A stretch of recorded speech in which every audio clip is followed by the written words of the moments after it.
പിന്നെ വലിയൊരു മുന്നേറ്റമാണ് നമ്മളിപ്പോൾ ഇവിടെ കാണുന്നത്. പ്രത്യേകിച്ച് നമ്മുടെ പൊന്നാനി മണ്ഡലത്തിൽ ഒരു വലിയൊരു മാറ്റത്തിൻ്റെ തുടക്കം തന്നെയാണ്. എന്താണെങ്കിലും ഞങ്ങൾ സ്ത്രീകൾക്ക് ഒരുപാട് യാത്രകൾ ചെയ്യാനും അത് കാരണം എന്താ വെച്ചാൽ ഞങ്ങളുടെ ബഡ്ജറ്റുകൾ, ഞങ്ങളുടെ ഫാമിലി ബഡ്ജറ്റുകൾ തട്ടിമുട്ടിക്കാൻ ഞങ്ങൾ പടാപാടുപെടുന്നവരാണ്. അപ്പോൾ എന്താണെങ്കിലും ഈ ഒരു സൗജന്യ യാത്ര ഞങ്ങൾക്ക് വളരെയധികം ഉപകാരപ്പെടുമെന്നുള്ള വിശ്വാസമുണ്ട്. എന്താണെങ്കിലും ഈ യാത്ര ഇനി ഒരുപാട് ആളുകളിലേക്ക് എത്തട്ടെ എന്ന് ആത്മാർത്ഥമായി പ്രാർത്ഥിക്കുന്നു. സ്ത്രീകൾക്കുള്ള സൗജന്യ യാത്ര എന്നുള്ളത് യുഡിഎഫ് സർക്കാരിൻ്റെ ഒരു അഭിമാനകരമായ നേട്ടമാണ്.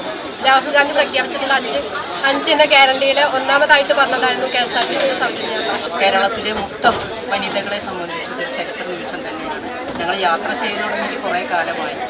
ഈ ഒരു സൗജന്യ യാത്ര ഇത്തവണ UDF സർക്കാർ ഇന്ദിരാ ഗ്യാരണ്ടിയിൽ പറഞ്ഞത് 100% നടപ്പിലാക്കിയതിന് എന്നതാണ് ഞങ്ങളെ സംബന്ധിച്ച് വളരെയധികം സന്തോഷമുണ്ട്. സാധാരണക്കാരായിട്ടുള്ള ജോലി ഉള്ളത് കൊണ്ട് കിട്ടുന്ന വരുമാനം കൊണ്ട് ജോലി ചെയ്ത് കഴിയുന്ന ജീവിതത്തിൽ രണ്ടറ്റം ആയിമുട്ടിക്കാൻ പാടുപെടുന്ന സാധാരണക്കാരായിട്ടുള്ള സ്ത്രീകൾക്കാണ് ഏറ്റവും കൂടുതൽ ഉപകാരപ്പെടുന്നത്.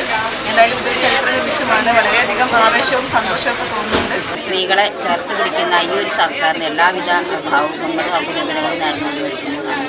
ആദ്യമായിട്ടാണ് ഇത്ര സംഭവം. ഞങ്ങൾക്ക് എല്ലാവർക്കും ഇഷ്ടമായി സൗജന്യ യാത്ര. സന്തോഷിക്കാൻ